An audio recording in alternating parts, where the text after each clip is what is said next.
It's just like us saying, are you afraid if we have the hearing on the Blue Ribbon on flood control, mababanggit ka rin? Are you afraid, sabi niya? Sa hearing sa flood control, mababanggit ka rin. Ito kasi ang iniiwasan talaga nila, mga kababayan. Yung magtuloy ang pagdinig dyan sa flood control anomaly, mga kababayan. Yan ang pinoprotektahan nila higit sa lahat. Hindi yung impeachment, hindi yung bato-bato issue, hindi yung konas-konas, hindi yung Noel-Noel, kundi ang higit sa lahat na ayaw nilang pag-usapan dyan sa Senado, yung tungkol sa flood control, mga kababayan.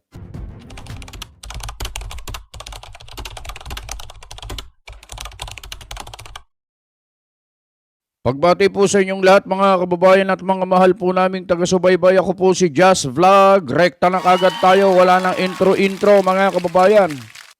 Kung talagang matapang kayo at alam nyong kayo ang tama at tama ang ipinaglalaban nyo, ipaglalaban nyo yan hanggang sa kamatayan. Ganon yan. Ipaglalaban nyo yan dahil ang alam nyo, tama kayo, ipagdedebate nyo yan kahit sino pa makaharap nyo. Kahit ilan pa ang makaharap nyo, kahit gaano pa katitindihan, kung alam nyo na kayo ang tama, hindi kayo aalis, mananatili kayo. Pero mga kababayan, kapag alam mong ikaw ay tama, pagkatapos nagkakaroon ng debate.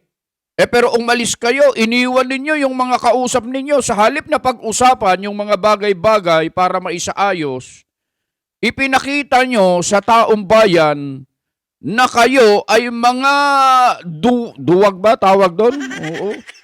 Ganun ba yun? Kasi hindi ninyo ipinaglaban yung alam nyong tama sa palagay nyo. Yung bang pag-walkout ay nagpapakita ng katapangan at ito ba ay nagpapakita na kayo ang tama? Ang pag-walkout, mga kababayan, sa plenaryo, lalo na senador ka, diyan kasi sa Senado, mga kababayan, kapag mayroong hindi napagkakasunduan, mayroon pong tinatawag na i-divide ang Senado, magkakaroon ng botohan. Pagkatapos ng botohan, mga kababayan, kung ano yung majority doon sa botohan na yon, sino nanalo? Halimbawa, katulad nito, pinag-uusapan natin yung motion ni Senator Rodante Marcoleta na payagan nila na makaboto yung mga senador na halimbawa hindi present doon sa plenaryo, sa sesyon nila sa Senado, at wala dito, pwede silang makaboto, mga kababayan. Ganon ang ibig sabihin. At yan ay ginagawa na, mga kababayan. Ginagawa na at pinayagan na yan ng COMELEC. Kanino? Sa mga OFW. Kaya noong nakaraang eleksyon, mga kababayan, meron lang tinatawag na online voting, mga kababayan, nakapagsagawa. Pinayagan na yan. Pinayagan na po yan ng COMELEC. Bakit nyo kinu-question? Bakit hindi nyo questionin na bakit pumayag ang COMELEC na magkaroon ng online na voting? O, di ba, mga kababayan? Kaya, eto mga kababayan, ito yung ipapapanood namin sa pagkakataong ito para makita ninyo kung sino talaga ang dapat na kampihan. Kasi nahahati po yung ating mga kababayan Marami po ang kumakampi sa majority ngayon. May mga kumakampi din sa minority. Ang sabi nila, kaya daw sila nag-walk out, hindi nila makayanan yung nangyayaring pambabaluktot ng mga majority sa rules ng komite. Yun ang sinasabi nila. Pero yung iba naman na mga kababayan natin na pumapanig naman sa majority, mga kababayan, kaya sila umalis kasi Ayaw nila ng katotohanan. Ayaw nila na mapagdebatehan sana yung mga nagiging problema para sana maisaayos nila. Yung sabi pa nga ng iba, ayaw nilang mabuksan ang flood control. Oo. May mga naggagaling-galingan po kasi dyan sa Senado na hindi naman abogado. Katulad nito, maipapapanood po namin sa inyo. Tinan nyo to Panoorin natin to. We will not object, but for the record, Yes. they scampered out and left the minority leader instead of discussing the rule. We are not even discussing the rule yet. Tama. And then, ganun na yung allegation nila. And no one from the minority stood up to say that out of order si Senator Erwin Tulfo. Totoo yun. Out of order talaga si Senator Erwin Tulfo. Kailan? Nung sinabi niya na tumayo siya, galit na galit mga kababayan Oo. Sinabi niya na bakit mo naman sasabihin ng isa nating kasama na ang mga kasama natin ay walang legal background. Lubhang nasaktan si Senator Erwin Tulfo doon sa narinig niya na sinabi ni Senator Rodante Marcoleta na hindi naman yun ang intensyon niya. Gusto lang niyang sabihin yun para nang sa ganun, syempre pagka nagpapaliwanag, abogado, tungkol sa mga batas, dapat ang pakikinggan, abogado, kaya napansin nyo mga kababayan, noong itong si Kiko ay nagpapakitang gilas na naman, salita ng salita, sumasabay, sabi nga ng mga netizen sa kanya, bastos daw Yung ipinakita niya mga kababayan, napansin nyo yun? Kuda ng kuda, bira ng bira, nalilisik na yung kanyang mga mata na napakalalaki na gumaganong-ganong pa. Kaya sinuplak siya ni Senator Loren Legarda mga kababayan. Meron siyang sinabi na way back ganito, matindi yun. Ito ang sampal kay Senator Kiko Pangilinan na bumakat sa kanyang pisngi na hindi niya malilimutan mga kababayan. Kabastusan talaga yung ginawa ni Senator Kiko Pangilinan. Ayun, meron bang nagsabi niya kasabi ni Senator Alan Peter Cayetano na out of order sa mga minority si Senator Erwin Tulfo? Wala. Ang sinasabi dito ni Senator Alan Peter Cayetano mga kababayan, wala pa doon sa debatehan, wala pa doon Ang gagawin lang muna nila, magbobotohan. Pagkatapos kung sakali manalo o mas maraming papayag doon sa motion ni Senator Marcoleta na payagan, saka nila ito pagdedebatehan. Siyempre, titindig si Senator Marcoleta, dedepensa niya yung motion niya. Ganon ang proseso sa Senado. Kahit hindi ako senador kasi napapanood ko naman mga kababayan kapag lagi ka kasing nanonood sa mga masarap kasi manood dyan Lalo na pagka si Senator Marcoleta na ang tumayo, grabe, ang sarap manood. Kasi matututo ka talaga Marami siyang mga sinasabi na medyo hindi abot, hindi maintindihan. Hindi naman sa hindi maintindihan. Hindi lubos na nakukuha ng kanilang mga kasama. Kaya nga, minsan nagtatagalog ini-explain niya Tagalog para maintindihan lang nila mga kababayan. It's just like us saying, are you afraid if we have the hearing on the Blue Ribbon on flood control, mababanggit ka rin? Are you afraid, sabi niya, sa hearing sa flood control, mababanggit ka rin. Ito kasi ang iniiwasan talaga nila mga kababayan. Yung magtuloy ang pagdinig dyan sa flood control anomaly, mga kababayan. Yan ang pinoprotektahan nila higit sa lahat. Hindi yung impeachment, hindi yung bato-bato issue, hindi yung konas-konas, hindi yung Noel-Noel, kundi ang higit sa lahat na ayaw nilang pag-usapan dyan sa Senado, yung tungkol sa flood control, mga kababayan. Alam nyo kung bakit?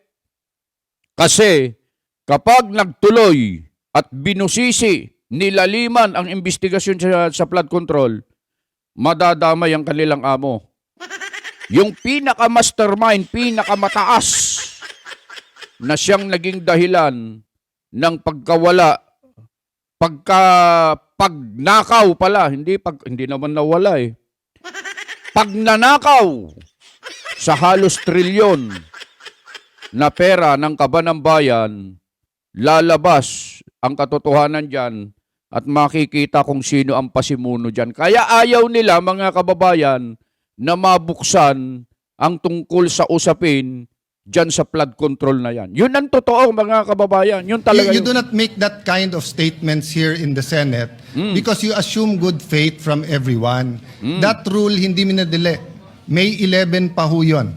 So, Madam Chair, I move that we divide the House. And the voting will be done via viva voce. Madam President, Yan na. Minority Leader. I move to adjourn or a quorum call. Ewan, nagmagaling si Soto. Well, mag-isa na lang kasi siya, mga kababayan.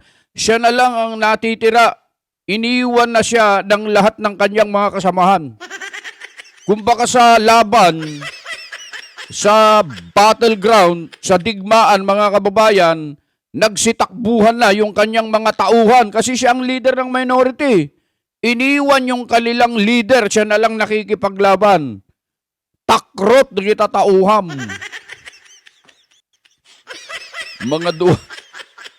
Kasi kung matatapang sana sila, o sige, ano itatawag mo doon? Ang tatapang nila. Kasi umalis sila eh, ganun ba? Ang tatapang ng mga minority kasi nag-walk out sila, ganun ba? Meron bang matapang na nag-walk out, mga kababayan? Ano itatawag mo dyan? Di duwag. Ganun yun. Sige, nagmusyon ng adjournment. That is a higher precedence, Madam President. So I only see the Minority Leader representing the minority. The others had left. Madam Chair, we will not object, but for the record, Yes. they scampered out and left the minority leader instead of discussing the rule. Yun. Sila ang umalis eh. Sa halip na pag-usapan yung mga rules, lumayas sila at iniwan nila yung kanilang minority leader, mga kababayan. Paano magiging malinaw, paano may sasaayos yung kanilang pinag-uusapan, pinagdidebatehan, kung lahat sila umalis at ang iniwan na lang nila yung kanilang leader? Kaya wala sang choice kundi magmosyon ng adjournment, mga kababayan. We are not even discussing the rule yet. And then, ganun na yung allegation nila. And no one from the minority stood up to say that out of order si Senator Erwin Tulfo. So Totoo we will naman. not object, Madam Chair. In fact, we move that we adjourn till 5 p.m. Madam President, Monday. before that, Yeah. Madam Before we President, adjourn. motion to adjourn is Senate not President. debatable. Akala ko ba magaling sa rules? Ayan o. Motion to adjourn is not debatable, sabi niya. Akala ko ba magaling sa rules? Pinatatamaan niya rito si Senator Rodante Marcoleta, mga kababayan. Oo, kasi tatayo si Senator Marcoleta eh.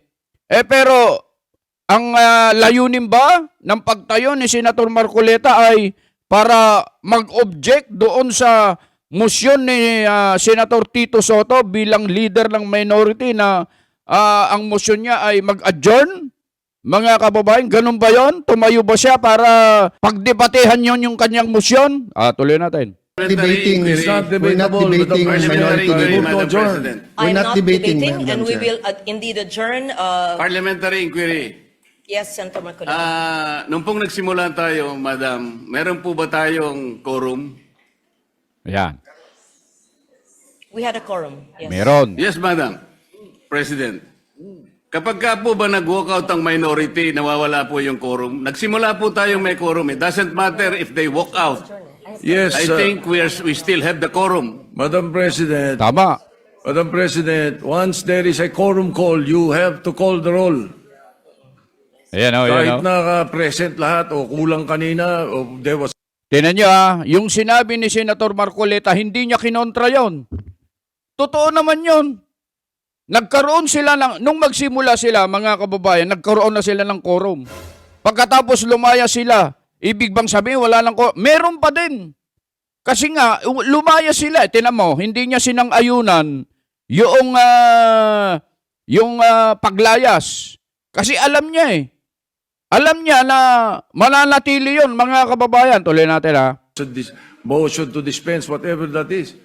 Not A upon a quorum situation, call, Madam President, when motion they to readily adjourn and willingly walk out. takes precedence. Hindi po yung covered ng rule natin, Madam President. Madam President, sakasakali As po, reiterated by the Senate President and as conveyed by the Minority Leader, former Senate President, the rule states that the motion to adjourn takes precedence. I'm not taking sides. 5 p.m. Monday. And we will adjourn session.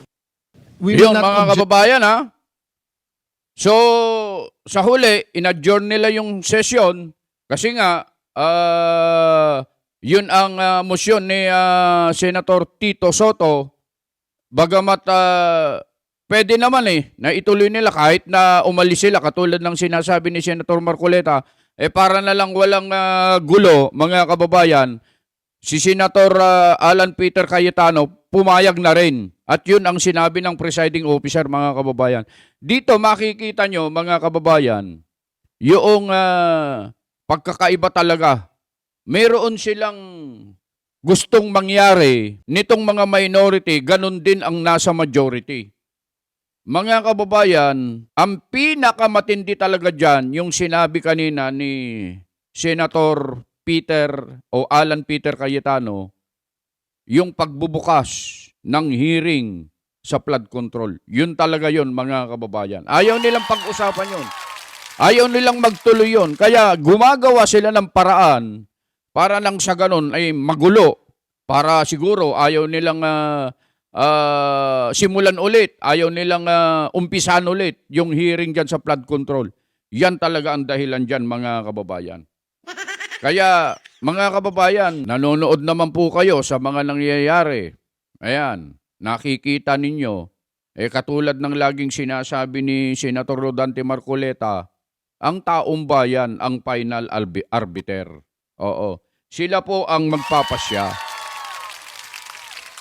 Mentras na may mga nangyayari, katulad ng mga nangyayari kahapon sa Senado, taong bayan na po ang magpapasya. Pero alam nyo, mga kababayan, may mga matitindi pa rin ang paninindigan na kahit na mali, kahit na nakikita na nilang mali yung ipinagtatanggol nila, pero sige pa rin ang pagtatanggol, mga kababayan. Ang daming mga trolls na ginagamit para nang sa ganun ay magpakalat ng mga baling impormasyon. Mga kababayan, mag-iingat kayo sa social media. Mag-iingat kayo. Mainstream media, mag-iingat kayo. Sila po talaga ang pinakamalaking impluensya ngayon. Kung saan ka ba papanig? Dito ba o doon? Doon ba o dito? Kasi malaki talagang faktor. Kapag napanood mo at hindi mo pinag-aralan, hindi mo sinuysoy, hindi mo siniyasat, hindi mo nilaliman ang pag-aaral mo tungkol sa mga nangyayari at naglabas ang social media o mainstream media ng ganito, ganyan at hindi mo chinecheck, madadaya tayo, mga kababayan. Kaya dapat mag-ingat po dyan. Beno, ito lang ang aming maibabahagi sa araw na ito, mga kababayan at mga mahal po naming taga-subaybay. Muli po ang inyong lingkod, Just Vlog. Bumabati po sa inyong lahat ng isang magandang araw. Anumang oras ninyo mapanood ang bidyong ito, lagi namin sinasabi, lagi kayong mag-iingat.